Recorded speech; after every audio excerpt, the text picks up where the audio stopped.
So, if self-sabotage was a person, Ime Udoka just raised his hand and said, "Here I am."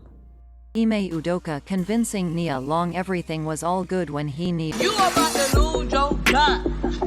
You about to lose your job. Get this ass. You about to lose your job because you are the dumbest man could have ever lived. Here's what we know so far. Boston Celtics coach Ime Udoka has been suspended for the 2022-2023 NBA season for breaking team policies. The full details could not be addressed because of privacy concerns for others involved.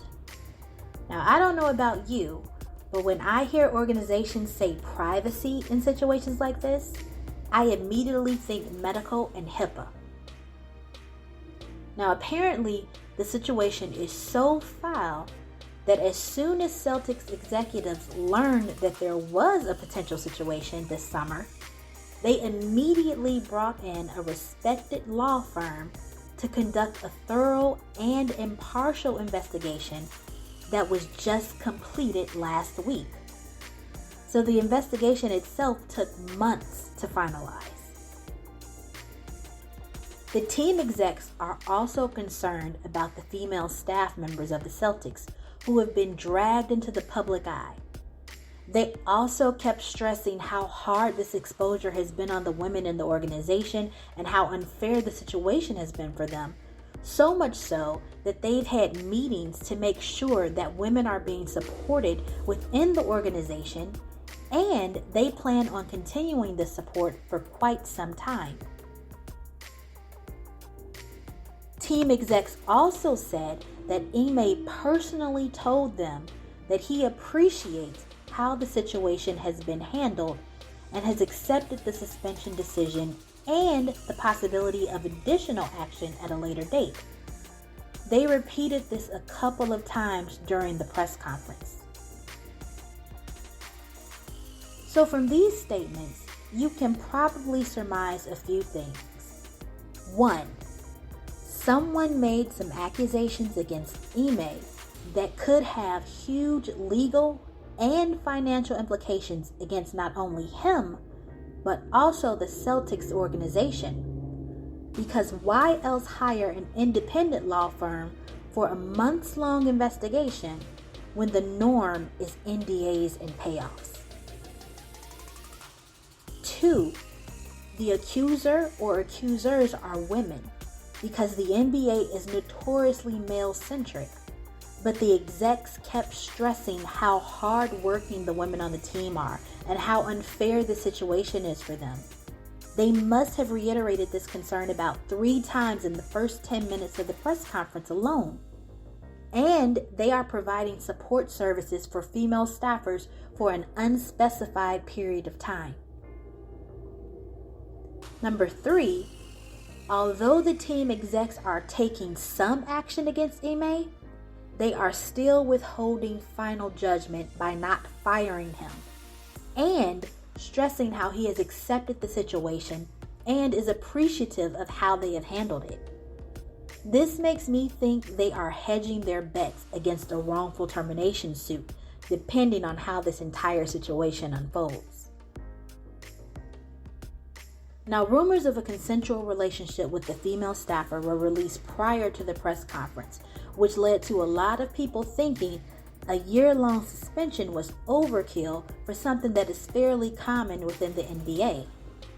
But when Matt Barnes, one of Ime's most vocal supporters, walked back and deleted his own comments because the situation was deep, messy, 100 times uglier, and just things that he could not condone, the rumor mill escalated. Various sources released the following: that Ime was involved in a consensual affair with a married staffer who happens to be the wife of the VP of Finance for the Celtics. Now, if this is true, wouldn't this basically be the man who has some say in Ime's salary? Anyway, the sources said that both parties in the affair were given a warning and agreed to stop seeing each other. But the husband later overheard a conversation through his Ring camera and realized that the affair never ended. When confronted by her husband, the staffer said that Ime was making unwanted comments and advances toward her. Another rumor has multiple Twitter posts insinuating that Ime Udoka was involved in multiple affairs with female staffers, which also led to several pregnancies that were not wanted by Ime. And TMZ put out an article that the affair was with a woman who made all Ime's travel arrangements and facilitated the arrangements for his fiancée, Nia Long's permanent move to Boston. Now, although it's being reported that Nia just moved to Boston 2 weeks ago, we all know it can take months to plan a move. So how long ago did he ask the woman he was having an affair with to move his fiancée/baby mama into his house? Was this what started the investigation? Even if only some of these rumors are true, it seems like Ime just won't let himself be great. 1, he just got this job. 2, this is the Me Too era. 3, you don't crap where you eat. 4, the husband oversees his salary. 5, the other woman handles his fiance's travel arrangements. 6, multiple women at the same job. 7, Nia Long and his son. So what do you think happened? Is the disciplinary action against Ime alone too much? Or is there something much deeper going on? Remember to like and subscribe for more. Thanks for watching and have fun today.